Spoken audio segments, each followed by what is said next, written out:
Olá, estamos aqui para mais um programa As Pessoas Inspiram pela Vale TV. E hoje a gente vai dar um passeio lá para a Coreia do Sul para conversar com uma queridona, a Aline Corso, ela que vai nos contar um pouquinho sobre o que ela está fazendo nessa bela cidade, nesse belo país, né? E também com a pauta da tecnologia, das artes e tudo mais. A Aline, na verdade, eu já vou chamar ela aqui, já vou fazer uma breve apresentação. Seja bem-vinda, Aline. Bom dia, boa tarde, boa noite. Bom dia, Brasil. Boa noite, Coreia. Tudo bom, Eliane? Tudo ótimo. Enfim, a Aline, na verdade, ela é doutoranda em Ciências da Comunicação na linha de pesquisa de mídia e processos audiovisuais pela Unicinos, né? Ela foi minha colega também aqui na Fevale, sendo mestra em processos e manifestações culturais, e também tem bacharelado em tecnologias digitais pela UX. Também integra o grupo de pesquisa de audiovisuais e tecnocultura, tem experiência nas áreas da comunicação e artes, interesses pela temática de tecnocultura, comunicação digital, arte mídia, economia criativa, já atuou também como professora nas áreas de graduação e pós-graduação, e hoje reside, então, na Coreia, né, ela está finalizando aí o processo dela doutoral, e ela vai contar um pouquinho para nós dessa história, né? Como é que tu foi parar na Coreia do Sul, Aline? E já Essa começa aqui viagem. essa viagem, né, para o outro lado do mundo, né? Então, já vou te engatar aqui a primeira pergunta. Como é que foi essa tua ida para a Coreia, né? E como é que foi a tua trajetória, Aline, com relação a essa parte da cultura, das artes, né? E tecnologia? Como é que foi isso para você? Perfeito. Então, primeiramente, muito obrigada por me convidar para esse teu programa muito legal e bom te rever, né? Depois de tanto tempo, né? Essa pandemia que nos distanciou um pouco, né? É Comentou que a verdade. gente foi colega de mestrado. Ai, que tempo bom, né? Dá uma saudade. Maravilhoso. Nossa, Maravilhoso, né? ótimas lembranças, né, Aline? Nos trouxe até aqui, que legal. É verdade. Então, Eliane, vou dar um resumo assim da minha trajetória, né? Para começar a falar, eu tenho que puxar um pouco da minha infância. Né? Quando eu estava no ensino fundamental, acho que ali pela quarta, quinta série, o meu colégio ele tinha o hábito, o costume, né, de levar os alunos uma vez por ano no Museu de Ciências da PUC. Eu sou de Caxias do Sul, né? E levava a gente para lá uma vez por ano. E eu ficava encantada, né, com a interatividade. Tu já foi lá, eu acho, né? Os ouvintes Sim, também. sim, maravilhoso. Quem Quem não não foi, foi eu tem que ir, né? recomendo. De todas Com as certeza. idades, de todas as idades é uma experiência incrível. E me marcou muito uma coisa em específico. Eu chamo coisa porque na época eu não sabia o que era. Era como se fosse um vôlei digital. Era na parede, uma projeção, né? Que meio que captava as nossas sombras e daí a gente conseguia jogar bola através das sombras, né? Tipo, eu aqui e lá a bola era virtual, pá, né? O outro pá, pá. E eu, nossa, que coisa mais legal, como que é possível, né? A minha imagem refletida e o jogo acontecendo, né? Enfim, anos depois eu fui entender, né, que era interatividade, né, realidade virtual e outros conceitos mais pesados, né? Uma simulação de um jogo, né? Então, né, sempre isso ficou me inquietando. Eu tive vontade de fazer cinema, enfim, né?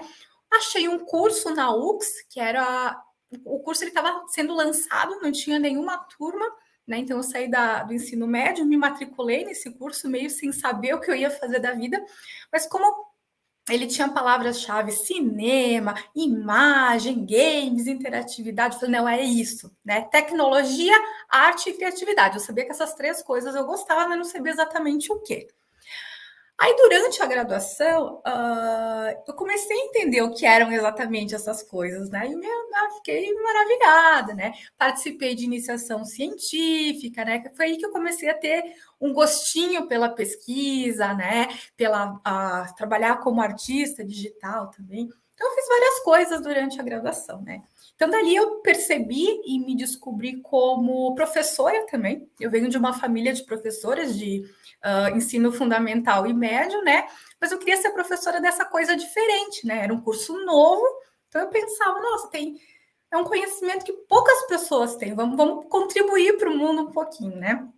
Aí me especializei, engatei o mestrado, né, onde eu foquei a relação entre o corpo e as tecnologias. Veja só, né, bem do que eu tinha visto naquele vôlei na PUC, né, era corpo com a tecnologia, né. Eu estudei os computadores vestíveis, uma outra aplicação, né, de corpo tecnológico, né, e as coisas vão amadurecendo até que eu cheguei no doutorado, né? E eu resolvi, olha só que interessante, da graduação passa para o mestrado e chega num doutorado. No doutorado eu estou pesquisando um artista que me fez me apaixonar por essa questão da arte digital, né? O nome do artista é Namjoon Paik, é um artista coreano, né? Ou seja, aquilo que eu gostava quando eu era criança, que eu fui descobrindo durante a graduação, e surgiu isso como um nome, como esse artista, o Namjoon Paik, e a partir desse artista Namjoon Paik, eu fui conhecendo outros artistas, deu a volta. Eu chego no doutorado e estou fazendo um retorno, né, ao meu início, né? Se parar para pensar, é o meu início da infância, né? É verdade. E é um ciclo, né, Aline? É muito interessante, né? Porque a gente vai se descobrindo, né? E muitas dessas coisas, eu até estava fazendo um texto no mês passado, na verdade, no Dia da Criança, enfim. E aí eu estava me perguntando, né, como essas coisas de infância, elas nos trazem para esse mundo adulto, né? E nos compõem como esse eu adulto, né? E eu acho que é super legal aí tu resgatares isso, né? Para descobrir a essência, né, Aline? Que eu acho que é super Essência, legal. né? E eu fico muito feliz com isso, né? Até chegar a dizer o porquê que eu estou na Coreia do Sul, tem que contextualizar tudo isso. Eu fico muito feliz, né, de conseguir dar o nome aos bois hoje em dia, né? Aquela coisa que eu gostava e me inquietava, compreender o que é isso.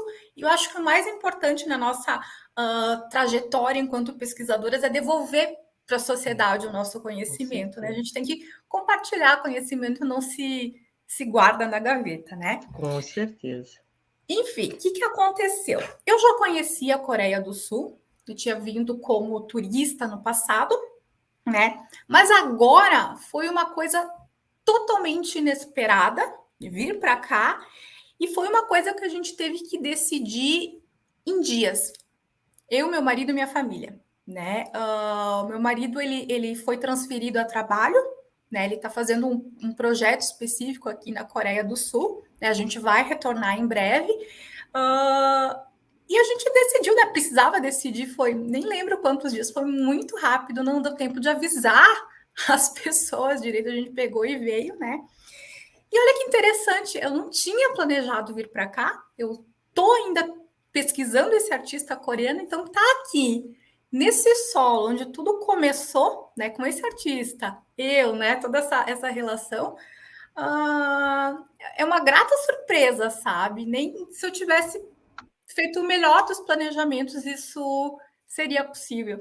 E aconteceu. Então, estou aproveitando essa oportunidade, né, que me foi dada para. Na verdade, eu já cursei todas as. Né, quem faz doutorado, né? A gente tem que fazer disciplinas, uma série de requisitos, e depois o texto, né? Eu já tinha cumprido, né? Tudo que eu precisava, eu estou só na fase de escrita mesmo, que poderia estar escrevendo na minha casa, seja lá onde, e deu que eu estou aqui. Né? Então, eu consigo ir nos museus, ver as obras dele, acesso à bibliografia, conversar com pessoas, né? Então, eu noto muito que, enquanto eu estava escrevendo sobre ele no Brasil, a pesquisa tinha um caminho. Agora, a Mudou Giga... geral. Que Nossa, assim, legal. Mas é a experiência do estar, né? Do estar aí, exato. de estar conversando com as pessoas, né, Aline? E eu vou te perguntar, Aline, aqui uma outra coisa. Essa tua ida para a Coreia, né? Me conta um pouquinho para quem está nos ouvindo aqui, que não conhece a Coreia. O que mais te chama a atenção aí do povo, pensando assim em cultura, né? Nós que estudamos cultura, né? Traz aí um pouquinho da tua experiência antes da gente falar sobre a tua tese. Perfeito. Então, novamente, infância, né? A Ásia é um local que sempre me chamou a atenção, né? Desde pequena, né? Eu gostava de assistir desenho japonês, música japonesa, então a Coreia, para mim, era uma coisa meio distante ainda, né? Eu tô com 35 anos, a Coreia, a gente pode dizer que ela não está aberta para o mundo faz muito tempo, diferente do Japão, né, que se abriu um pouquinho antes, né? Mas esse ar de mistério que se tem com o Oriente, né, muito diferente do Ocidente, as coisas que a gente ouve falar, então sempre foi algo de minha curiosidade. Então, com o passar do tempo, né, estudando cultura, né, posso dizer, tem como a gente ter uma cultura preferida? Acho é complicado a gente falar isso, né, Eli? Mas, assim, uma que me brilha mais os olhos, né, é a cultura japonesa e coreana, né? Então, eu passei a descobrir a Coreia também por causa desse meu artista, principalmente por causa desse artista que eu estou pesquisando, Nam June Paik, né? Só que, assim, uma coisa é a gente pesquisar na internet, a gente ver livros, conhecer pessoas, mas outra é estar no local como turista, como eu já estive, e outra ainda é a gente estar residindo no local. É totalmente diferente. O que eu sempre ouvia falar, né, estando no Brasil? Os orientais são pessoas mais reservadas, mais fechadas, né? Já ouvia falar também algumas coisas, não gosto muito de estrangeiros, né? A minha experiência foi contrária, né? Muito receptivos os meus vizinhos, pessoas que eu precisei. Não que a minha experiência reflita todas as outras experiências, né? Mas a minha experiência até o momento foi totalmente positiva, né? Uma receptividade maravilhosa. E a gente, né, ele que estuda cultura, eles são muito orgulhosos da cultura. E isso é muito bonito de ver, né? Tanto é que agora a gente chama que tem a onda coreana, né? Que a Coreia está muito popularizada no mundo, né? O K-pop, os dramas que estão na Netflix, a culinária, né, vários elementos.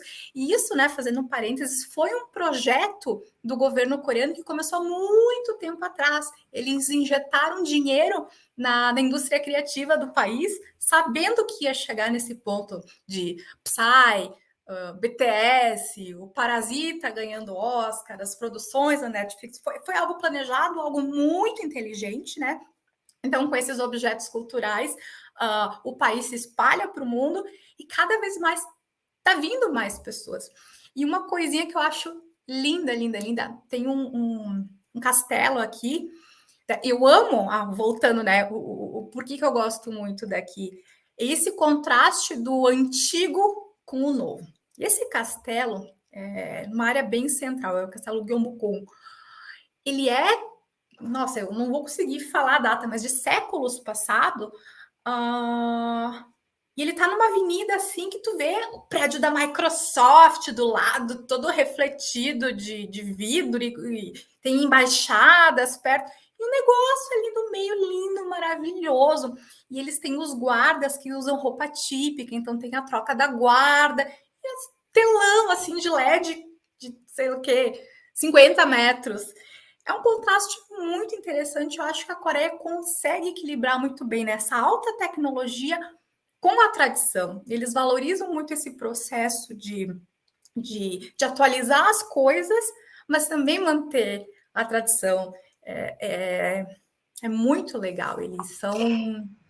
É muito legal. E do lado desse castelo, só uma coisinha, tem várias lojinhas onde tu consegue alugar a roupa típica deles para tu se trajar, e daí quando tu entra nesses castelos, tu não paga entrada porque tu tá com aquela roupa.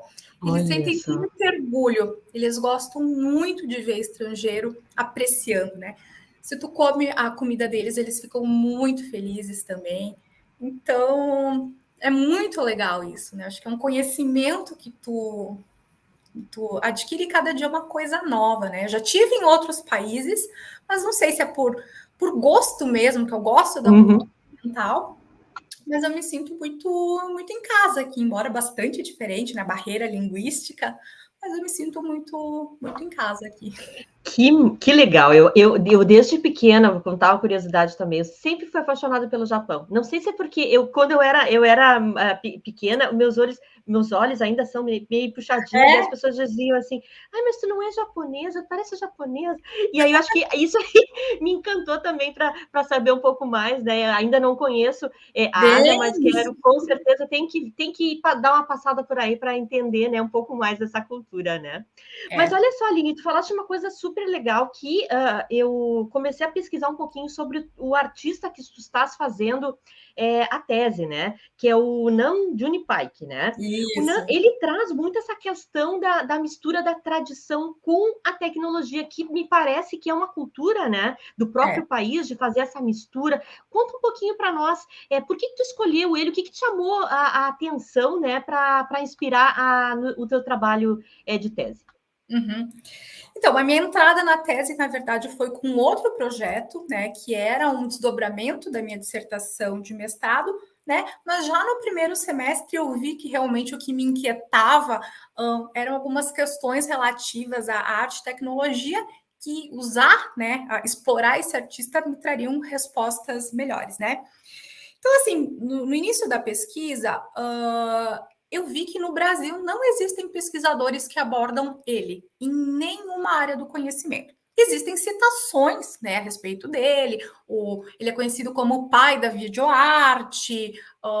No âmbito da imagem, ele é uma figura muito importante, mas específico sobre ele não tem, né, a nível Brasil. E muito menos com a angulação de pesquisa que eu estou fazendo, que é na área da tecnocultura audiovisual, né? O que eu quero, onde que eu quero chegar com essa tese, né? É complicado a gente perguntar, né? Explica a tua tese. Já passou por isso, né? Né? Chegar numa frase, né? Minha tese é. Mas eu faço vários movimentos na minha tese e onde eu acredito o seguinte: muitas pessoas não conhecem o Namjoon Paik, mas eu tenho a hipótese que a cultura, ou melhor, a tecnocultura contemporânea, ela tem um quê de, chamaria assim, uma paicabilidade, né?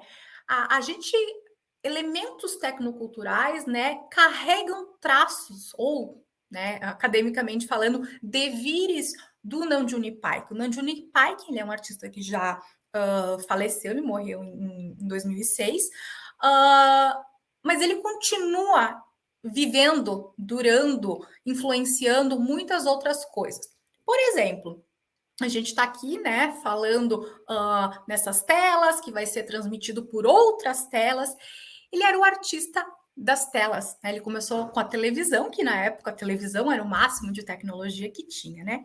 Então ele traz uma série de obras e reflexões que, no final das contas, daria para dizer que, de alguma forma, ele antecipou a internet, as salas de bate-papo, redes sociais, filtros que hoje em dia todo mundo usa, os TikToks da vida, a MTV, né? Poderia, a edição de imagem, os efeitos especiais do cinema, é uma lista de coisas que eu agora na tese estou explorando, muita coisa que tem essa marca do Namjoon Paik, né? A gente sabe, né, que muitas coisas que a gente consome hoje em dia vem da arte, né, vem da moda enquanto conceito, né, e se materializa nesses produtos, né, no caso, produtos midiáticos ou outras obras de arte, né. Na minha linha de pesquisa, a gente utiliza muito o termo atualizar, ou seja, o Namjoon Paik ele se atualiza em outras coisas, né? Então, é isso, né? Eu estou chamando de audiovisualidades paikianas, né? Que mesmo sem conhecer, ó, botar o olho e falar isso é Namjoon Paik, eu consigo, né, ver coisas e falar isso é Namjoon Paik. Mas parece que as pessoas, por mais que não conheçam ele, eu não sei se quando tu foi pesquisar ele te pareceu um pouco familiar o que tu estava vendo, sabe? E tem algo, sabe, na nossa cultura. Eu achei interessante essa mescla que ele faz, né, com esses artefatos que nem tu falaste da TV, me chamou muito a atenção essa questão, acho que foi um dos primeiras obras que ele fez, que ele usou a TV, então ali eu disse, cara, olha só que interessante, né, essa mescla, essas coisas que parece que não estão nos seus devidos lugares, é uma coisa meio fora, assim, né, sai um pouco da caixa, enfim, então me puxou dentro dessa linha, Isso. assim. É realmente, por exemplo, hackear coisas, não no sentido ruim, sabe? Mas dar uma nova funcionalidade para as outras coisas, a gambiarra em si, né? Ele explorava muito coisas que são consideradas descartadas, né? Por exemplo, as televisões, os fios, né? O ateliê dele, na verdade, parecia uma oficina, né? Que ele provocava muito também, desconstruía muita coisa. Pensa, nos anos 60 isso, né? Ele pegou, por exemplo, um piano numa nas primeiras exposições, né? Qual que é o objetivo de um piano? É tocar uma música, né? Com aquela estrutura. E ele colocava, ele mexia no piano, ele tirava a função do piano fazer música, né? O que é Ele isso? trazia outro contexto, né, Aline? Eu acho que é super interessante. Daí tu enxerga esse mesmo artefato, esse mesmo objeto num contexto diferente que tem outro sentido, acho que gera um sentido distinto, Exato. né? Isso, né? Que o papel da arte, a gente sabe, né? É questionar, é provocar, mas ainda assim ele conseguia, além de ser esse papel de artista mesmo, ele conseguia fazer coisas para mercado, eu posso dizer, né? Ele inventou um sintetizador de áudio e vídeo, né, que pegava imagens e editava elas em tempo real, o ao vivo, e depois ele acabou vendendo esse produto para televisões norte-americanas, né? Ele ganhou muito apoio financeiro de governos que entendiam que o que ele estava fazendo era à frente do tempo dele, né? Ele fez também uma transmissão ao vivo, olha o streaming ali, né? Ali na Olha só, década de 80, que imagina. conectava vários países, né? É um universo de coisas, é muito grandioso, né? Então, assim, tem vários outros artistas com um papel muito expressivo na história da arte, mas eu decidi, né, dado a gente faz escolhas no doutorado, né, dada essa minha predileção pelo tema em si, né? E também, né, como eu falei anteriormente, contribuir para a sociedade nesse sentido, trazer para o Brasil essa discussão, né? E o meu olhar é para ambientes online, né? Tive que fazer um recorte, eu não poderia ver Namjoon Paik em tudo, então eu quero ver como que ele está se atualizando, né, nos ambientes online. Legal, legal.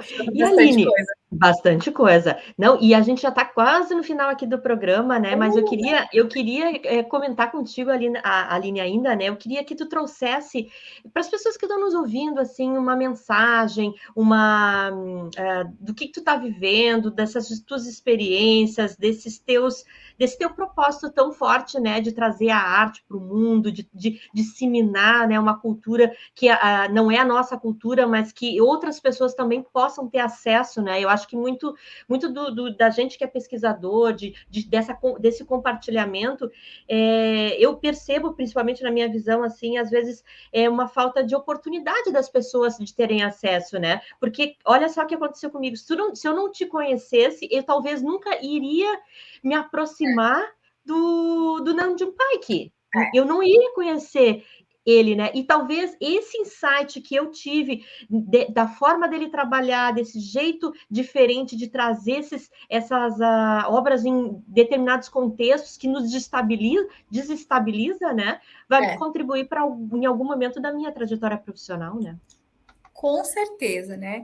Para eu te dar essa resposta, eu vou usar palavras do meu próprio artista, né, do Namjoon Paik, né? Não, o conceito dele, né? Uma das obras dele se chama Participation TV, ou seja, TV participação. O que ele queria com isso, né? Falar que as obras de arte não são feitas para ficarem, na perspectiva dele, né, somente no espaço de museu. Sim, no museu é importante, mas para além do museu, ele abrir as obras de arte dele. Ou seja, eu acho importante nós, como pesquisadores, ele como artista e outras pessoas que compartilhem da nossa ideia, realmente compartilhar, participar, né? E eu acho que só há um avanço no conhecimento, na sociedade, né? Se a gente compartilhar, colaborar e com isso tudo gerar algo, né? Hoje em dia está muito há um tempo já, né? Os memes da internet, por exemplo. Né? O que é um meme? Não é somente uma coisa engraçada da internet, né? Um remix de alguma coisa. É tu pegar algo que já existe, mexer, deixar a tua marca e devolver para o mundo, né? Então, seja através da academia, que a gente é um pouco mais formal nos nossos escritos científicos, mas também a popularização da ciência, penso eu, né? Da gente tentar traduzir isso para a sociedade de uma maneira mais entendível, né? É importante a ciência, né, a nível doutoral, mestrado, enfim, ela é importante, né? Mas também a gente tem que conversar a linguagem da população. E é um desafio, eu acho que É o um desafio desafio. maior é falar para a população numa linguagem acessível. Exatamente, né? Mas a gente consegue, eu acho que a gente trazendo aí, acho que isso tem um ganho muito forte. Tu falaste numa responsabilidade, talvez, nossa, de trazer isso para o mundo, né? E aí ser mais inclusivo, né? E é uma dificuldade, às vezes, de tu entrar numa linha acadêmica e depois sair dela e trazer isso para uma linguagem comum, assim, né? Então, acho que é um desafio para nós, né, como pesquisadores nesse sentido, né, Aline? Eu acho que a gente segue, voltando à palavra que eu utilizo, se atualizando nele, se Com atualizando certeza. sempre, né? Dando novos significados para as coisas. E eu gosto muito da palavra compartilhar, né? E também tem a inteligência coletiva, essas redes que a gente constrói, é o que é duradouro e, para mim, é o que faz a sociedade, ciência e tudo mais avançar. Muito bem. Aline, te agradeço aí de coração, né, tu ter estado aqui com a gente, compartilhar com a gente essa tua experiência maravilhosa aí na Coreia, né, e em breve, né, já teremos aí mais uma tese, com certeza aí com bastante conteúdo, né, para disseminar conhecimento aí pelo mundo, né. Muito obrigada, Aline. Obrigada. Agradeço isso, agradeço às pessoas que estão nos ouvindo pela Vale TV e espero você na próxima semana com mais um programa As Pessoas Inspiram. Bye, bye.